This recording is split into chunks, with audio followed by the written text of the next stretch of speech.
I never thought I'd see him again, not after all these years, and definitely not in a place like this. The Regency Plaza Hotel in San Francisco glowed like a jewel under the night sky. The grand ballroom was a vision. Flickering candles, silk-draped tables, and a soft violin melody weaving through the glittering view of the bay. This was the Bright Futures Education Fund's annual charity gala, a magnet for tech moguls, writers, and media stars. I'm Olivia Harper, a 42-year-old freelance writer, and I'd stepped away from this glitzy world long ago. Tonight, though, I was back, not for the spotlight, but for something deeply personal. And I wasn't alone.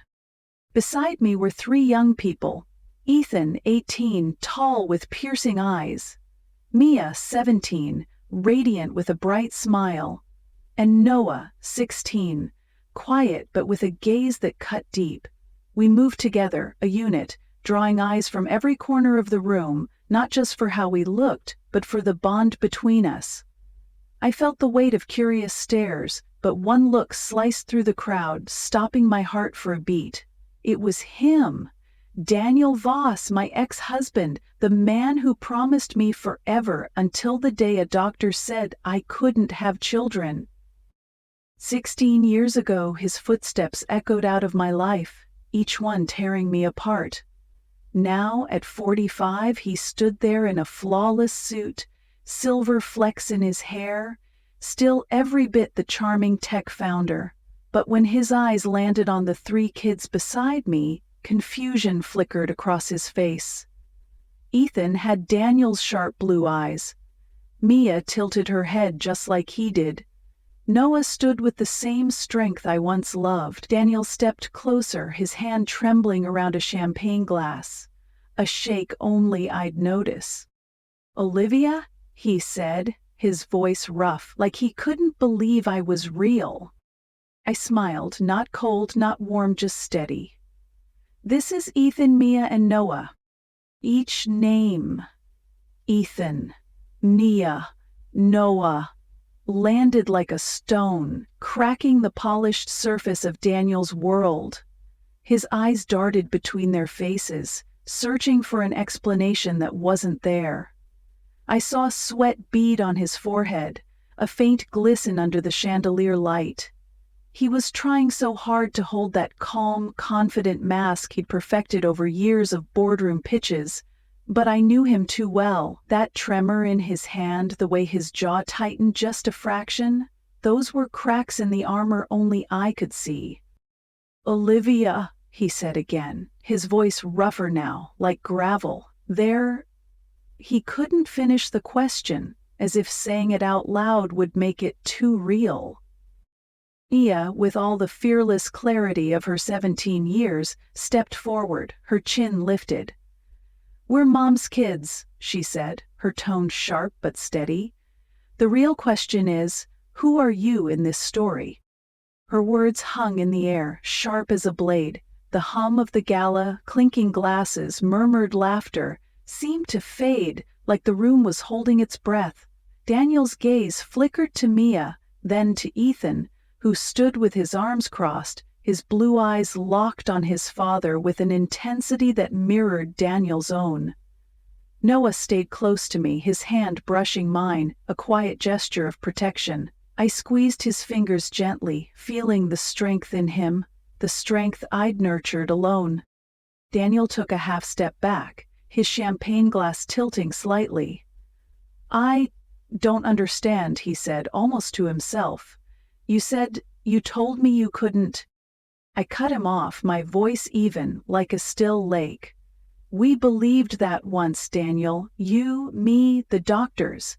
But life doesn't always follow their rules. 16 years ago, I sat in a sterile office, clutching a tissue as the doctor delivered the news. Infertility, no chance of children. I was 26, newly married, dreaming of a house filled with laughter and tiny footsteps. Daniel was there, his hand on mine, but his face was unreadable. Days later, he was gone. No fight, no explanation, just a note on the kitchen counter I need a complete family, Olivia. I'm sorry." Those words burned through me, leaving scars I thought would never fade. But they also lit a fire. I rebuilt myself, piece by piece, not for him, but for me. Now, standing in this glittering ballroom, I felt no need to prove anything to Daniel Voss.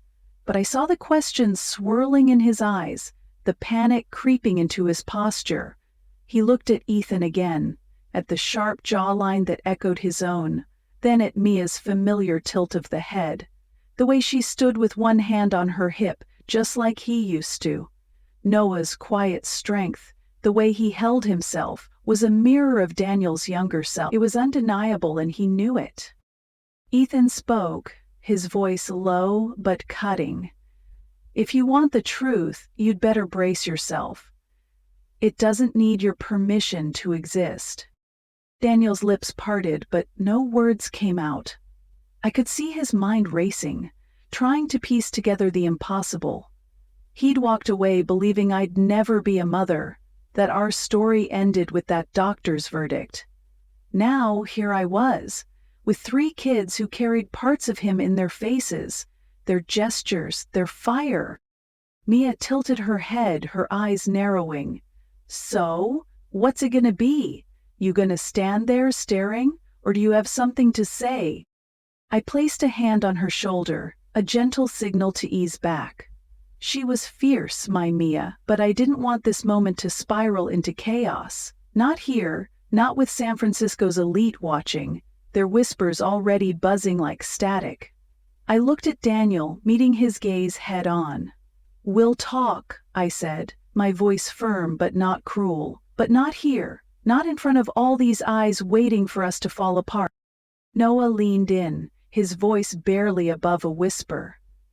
"Mom, you think he'll bolt again?" I smiled faintly, my eyes still on Daniel. "No, Noah. A man like him won't run. Not yet. He needs answers more than anyone in this room." Daniel's hand tightened around his glass, his knuckles white. He opened his mouth, then closed it again, like he was testing words that wouldn't come. Finally he managed, "Olivia, I need to know." I lifted my chin, my voice steady as stone. "You will. But on my terms." The air between us crackled, heavy with everything unsaid. I turned to the kids, giving them a small nod. Ethan straightened. Mia tossed her hair back, and Noah stayed close, his shoulder brushing mine. We moved toward the exit, a unit, unbroken. I felt Daniel's eyes on us, a weight that lingered as we stepped into the elevator. The doors slid shut, and Mia turned to me, her voice soft but urgent. "Mom, are you going to tell him everything?" I caught my reflection in the elevator's mirrored wall. A woman who'd carried her pain and turned it into strength, a mother who'd built a family from ashes. "If he's brave enough to hear it," I said quietly. As the elevator descended, I knew this wasn't the end, not even close. Daniel Voss might have walked away from me 16 years ago, but tonight, he was face to face with a truth he couldn't outrun, and I was ready to tell it my way. Daniel didn't sleep that night. He stumbled back to his penthouse in Silicon Valley, the city lights blurring outside his floor-to-ceiling windows. His mind was a storm, replaying every moment from the gala, Ethan's piercing blue eyes, Mia's defiant tilt of the head, Noah's quiet, unshakable presence. They were pieces of him, unmistakable, yet strangers. And Olivia, standing there, calm and unshaken, like she carried a secret bigger than his entire world. He paced the hardwood floor, the echo of his steps the only sound in the empty apartment. How could this be real? How could she have kids, our kids, when the doctors said it was impossible? He sank into his leather chair, staring at the desk where his laptop glowed. 16 years ago he'd walked away from Olivia, convinced there was no future for them. The memory of her face in that doctor's office still haunted him. Her eyes red, her hands trembling as she clutched his. He'd promised to stay, but the weight of no children crushed him. He was 29, ambitious, building a tech empire, dreaming of a legacy. A family was part of that vision, and when it slipped away, he panicked. He wrote that note, left it on her counter, and told himself it was for the best. But tonight, those three faces tore that lie apart. By 2 a.m. he couldn't take it anymore. He grabbed his phone and dialed Clara, his assistant, a woman whose sharp mind and fierce loyalty had kept his life in order for a decade. She picked up on the second ring, her voice crisp despite the hour. "Yes, Mr. Voss." "Clara," he said, his voice low, almost hoarse. "I need you to dig into Olivia Harper. Everything after 2008. Medical records, financials, legal documents, anything you can find. I need answers." Clara didn't ask why. She never did. "I'll get on it first thing, sir," she said, and hung up. The next day, Daniel barely left his office. His startup's latest app launch was days away, but he couldn't focus. He sifted through old emails, photos, anything tied to Olivia. In a locked drawer, he found their wedding picture. Olivia laughing in her white dress, him grinning like he'd won the world. He hadn't looked at it in years, but he'd never thrown it out. Why? He didn't want to answer that question. Instead, he poured coffee and waited for Clara's call, his leg bouncing under the desk. Near midnight, his phone buzzed. Clara's voice was steady but cautious. "Sir, I found something. It's significant." "Go on," he said, gripping the phone so tight his knuckles ached. "Olivia Harper enrolled in a clinical trial in 2008, Clara began. It was called Vita Nova, led by Dr. Elena Marquez at Pacific Crest Medical Center. Highly confidential, focused on restoring fertility through stem cell therapy and advanced egg reactivation. Olivia was one of 3 women in the initial cohort. She wasn't just a participant, she was one of the first successes." Daniel's breath caught. "Successes? You mean—" "Yes," Clara said, her voice softening. "She had 3 children.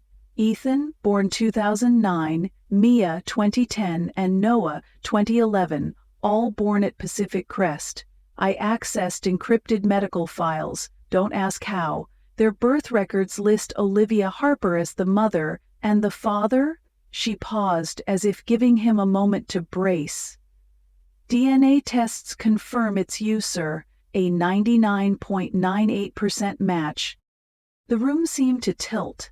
Daniel set the phone down, his eyes locked on the laptop screen Clara had emailed over. 3 profiles stared back. Ethan James Harper, Mia Grace Harper, Noah Daniel Harper.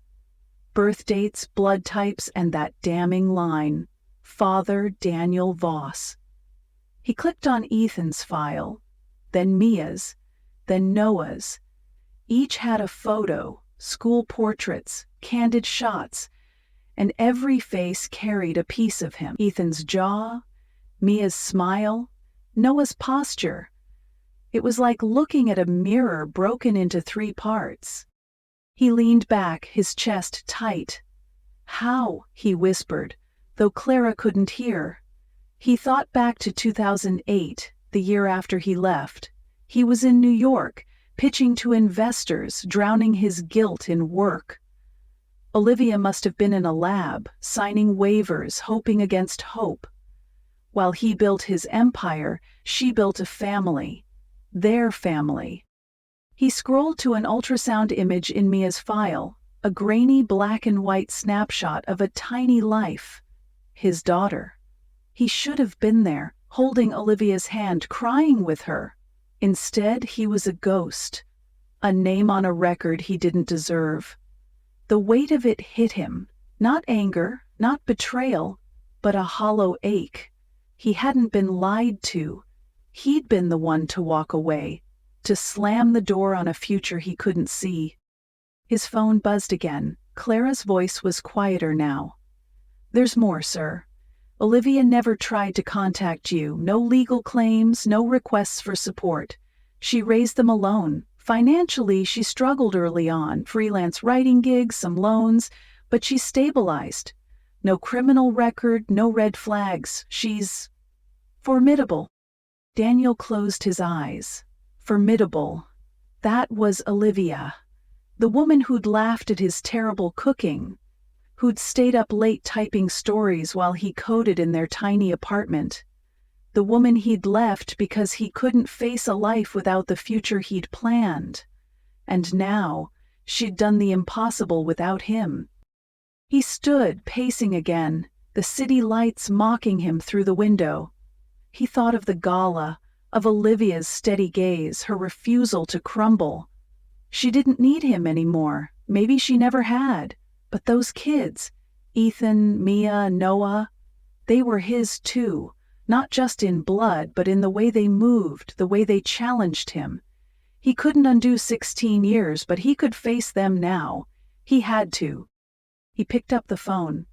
"Clara," he said, his voice steadier now, "set up a meeting with Dr. Elena Marquez as soon as possible. I need to know exactly how this happened." Clara didn't hesitate. "I'll make it happen, sir." Daniel hung up, staring at the wedding photo still open on his laptop. Olivia's smile seemed to challenge him even now. He didn't know what came next, but for the first time in years he wasn't running. Not from her, not from them, and not from the truth. Somewhere across the city, Olivia was probably tucking Noah into bed or laughing with Mia or checking Ethan's homework. She didn't know what he'd found, but he knew one thing. She wasn't going to let him off easy, and maybe, just maybe, that was exactly what he needed. 3 days after the gala, the doorbell rang at my small house on the outskirts of San Francisco. The afternoon was quiet, the kind where you can hear the hum of the city in the distance, softened by the rustle of eucalyptus trees. I didn't need to check the peephole to know who it was. The air itself seemed to shift, heavy with the past. I opened the door, and there stood Daniel, looking nothing like the polished tech founder from the gala. His shirt sleeves were rolled up, his tie stuffed in his coat pocket, and he held a small box of macarons from the bakery I used to love on Clement Street. He looked exhausted, like he hadn't slept since our eyes met across that ballroom. His gaze met mine, hesitant but not retreating. I didn't say anything. I just stepped aside and let him in. This house, my sanctuary, filled with the kids' laughter, my late-night writing sessions, and the life I'd built without him, was a world he'd never known. Ethan was sprawled on the couch, a physics textbook open on his lap. Mia was at the dining table, scribbling in her journal. Noah leaned against the kitchen counter, sipping a glass of water, his eyes narrowing as Daniel crossed the threshold. Each of them reacted in their own way. Ethan's arms crossed, a wall of caution. Mia's head tilted, curious but guarded. Noah's nod, small but deliberate, like he'd been steeling himself for this.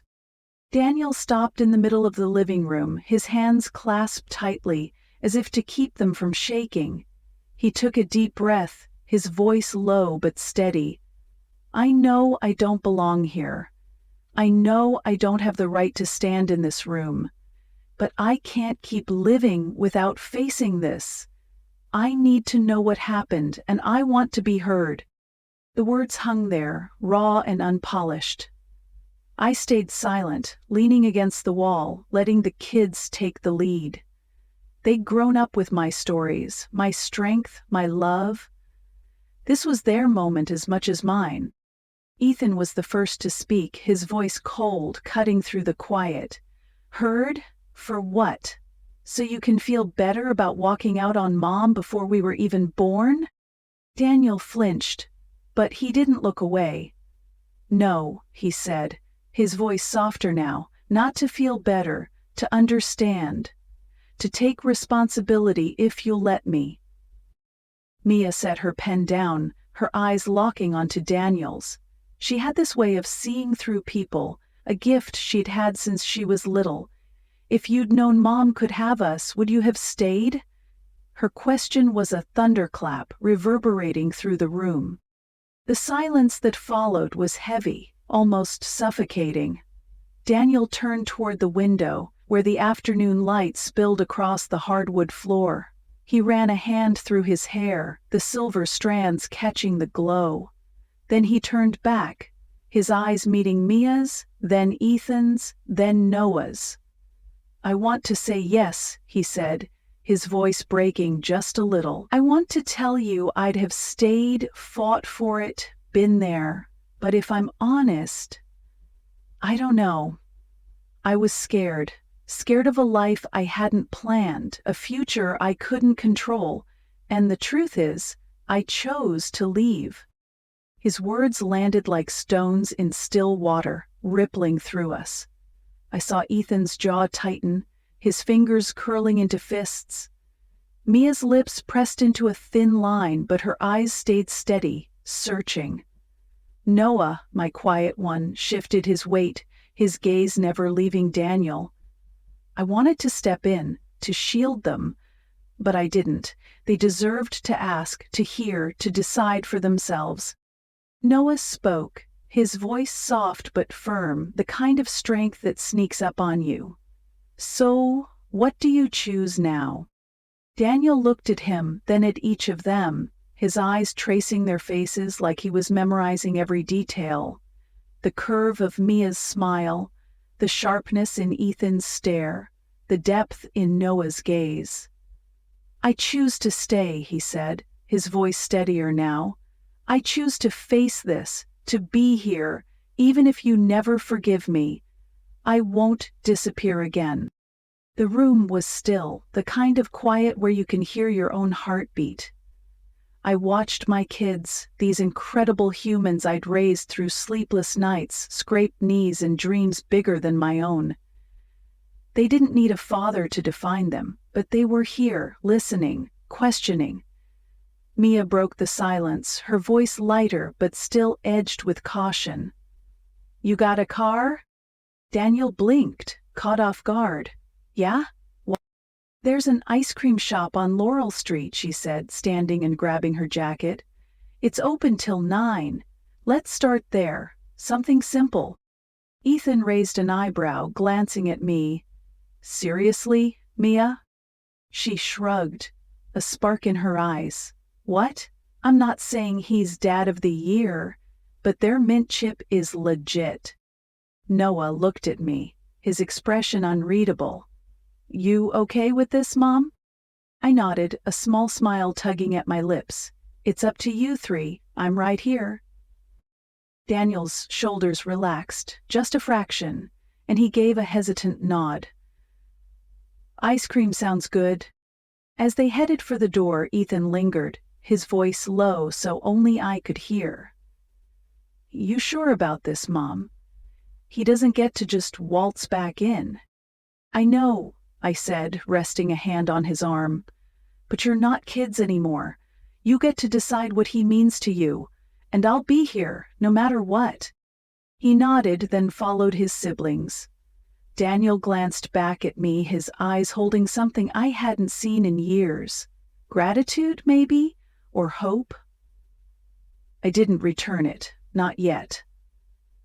The door closed and I sank onto the couch, the box of macarons still on the coffee table. I opened it, the sweet almond scent filling the air. He'd remembered my favorite pistachio, a small thing, but it stirred something in me, a memory of the man I'd loved before he broke my heart. I walked to the window, watching the sun dip below the horizon, painting the sky in shades of amber and pink. The kids were out there with Daniel, testing him, measuring him. I didn't expect miracles. I didn't expect him to erase 16 years of absence. But those first steps, awkward, uncertain, were steps all the same. Ethan's caution, Mia's boldness, Noah's quiet trust, they were my strength reflected back. And Daniel, he was a question mark, a man who'd run once but was here now, facing the family he'd never known. I didn't know what would happen next, but as the last light faded, I felt something shift inside me, a loosening of the knot I'd carried for years. Not forgiveness, not yet, but the possibility of something new. I'd built this life without him, but maybe, just maybe, there was room for him to earn a place in it. On our terms. The weeks after that first ice cream trip felt like stepping onto new ground, unsteady but not impossible. Daniel didn't push, didn't demand a place in our lives. He showed up, quietly, consistently, like someone learning to walk again after years of running. I watched from the edges, letting the kids set the pace, their instincts sharper than mine when it came to trust. They'd grown up without a father, but they weren't fragile. They were my kids, fierce, curious, and unafraid to draw lines. Daniel started small. He'd text Noah about a science fair project, offering to brainstorm ideas for his solar panel prototype. Noah, always guarded, would reply with one-word answers at first, but I noticed him lingering over his phone, rereading Daniel's messages. One Saturday I found them in the garage, surrounded by wires and circuit boards, Daniel explaining voltage with the same enthusiasm he used to have for coding late into the night. Noah didn't smile, not exactly, but his shoulders relaxed, and that was enough. Mia was different. She tested Daniel, tossing out challenges like she was sizing him up. She invited him to her school's indie music showcase, half expecting him to bail. But there he was, front row, clapping louder than anyone when she finished her spoken-word poem about resilience. Afterward, over milkshakes at a diner, she grilled him about his favorite bands, smirking when he admitted he hadn't listened to anything new since the early 2000s. "We'll fix that," she said, sending him a playlist that night. I saw her journal entries grow longer, words spilling out, like she was untangling something inside. Ethan was the toughest. He kept Daniel at arm's length, his blue eyes wary, like he was waiting for the other shoe to drop. But Daniel didn't push. He'd show up to Ethan's basketball practices, sitting on the bleachers with a coffee, never saying much. One evening after a game, Ethan's teammate bailed on a pickup match, and Daniel offered to play one-on-one. Ethan shrugged, skeptical, but they ended up on the court for an hour, sweating and laughing over Daniel's terrible jump. "You're rusty, old man," Ethan teased, and Daniel grinned, unguarded for the first time I'd seen in years. These moments weren't grand, they were messy, real. Daniel fumbling with Noah's tech jargon, mispronouncing Mia's favorite band, tripping over a loose ball on the court. But they were something. I'd catch glimpses of the man I'd fallen in love with.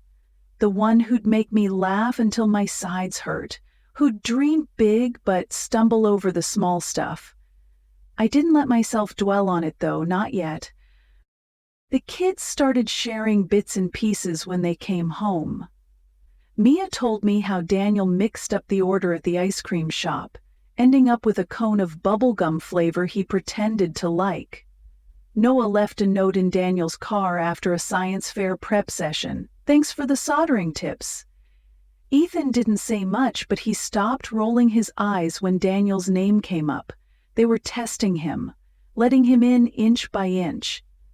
And I let them. This wasn't my story to control anymore.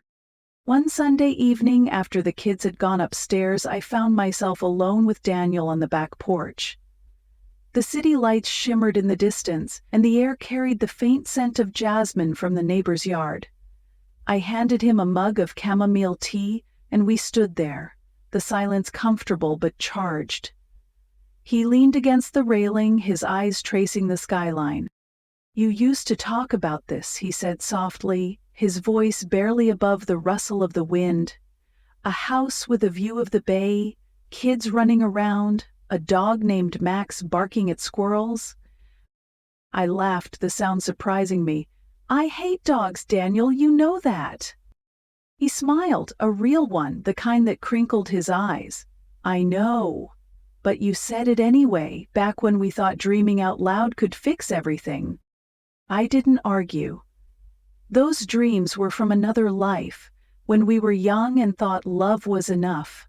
I'd spent years burying them, focusing on Ethan's first steps, Mia's bedtime stories, Noah's quiet questions about the stars.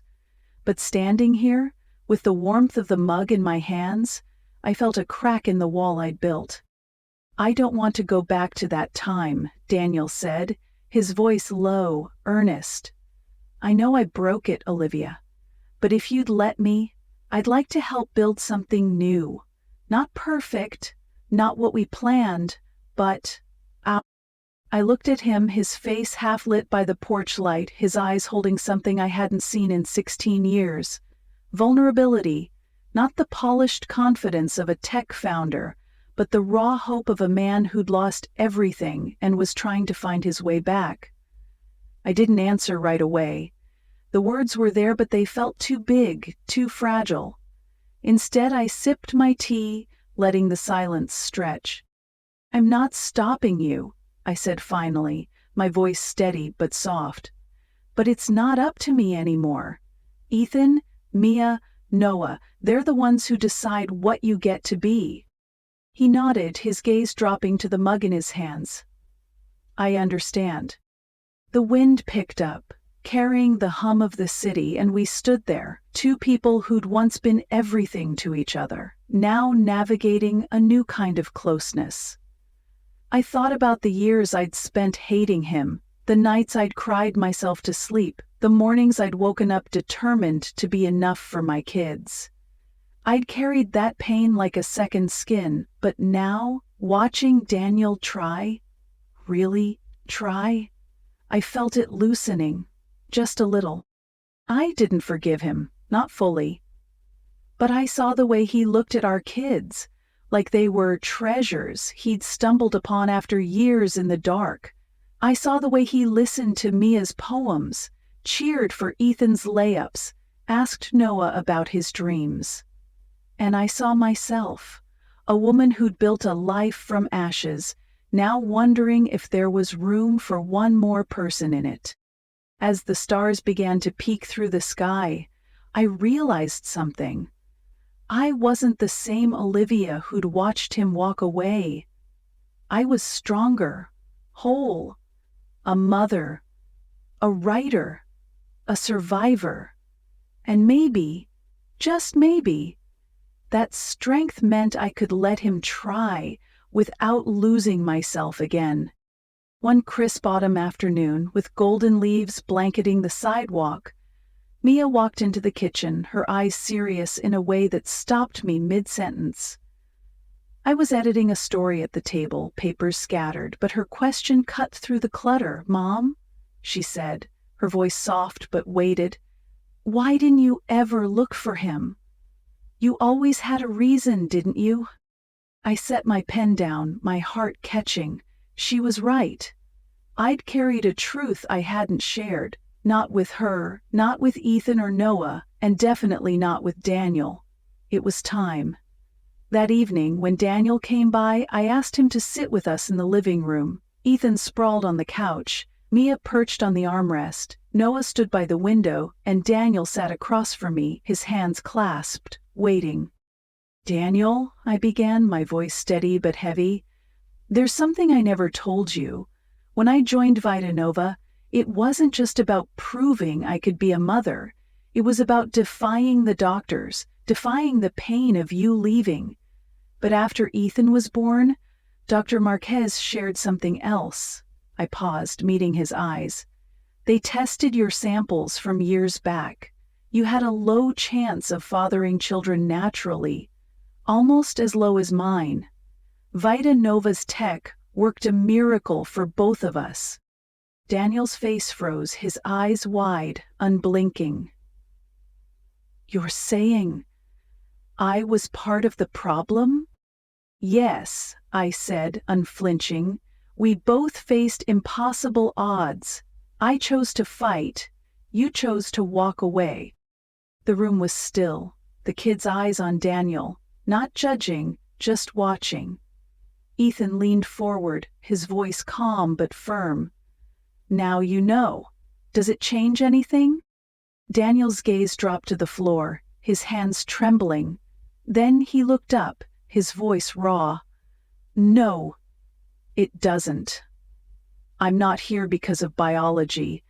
I'm here because I want to know you, Ethan, Mia, Noah, and you, Olivia, if you'll let me. I nodded, a weight lifting, not gone, but lighter. The truth was out, and it didn't break us. It made us clearer, stronger, ready for whatever came next. That moment in the living room changed something, not just for Daniel, but for all of us.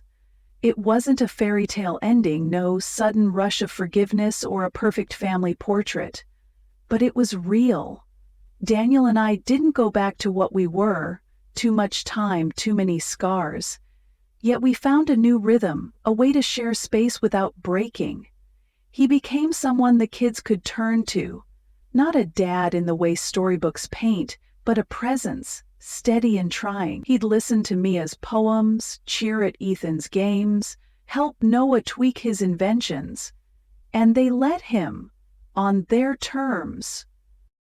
For me, it was quieter. I'd watch him from the porch sometimes, laughing with Noah over a bad circuit, and feel a softness I hadn't allowed in years. I was still Olivia, writer, mother, survivor, but I wasn't carrying the old hurt alone anymore.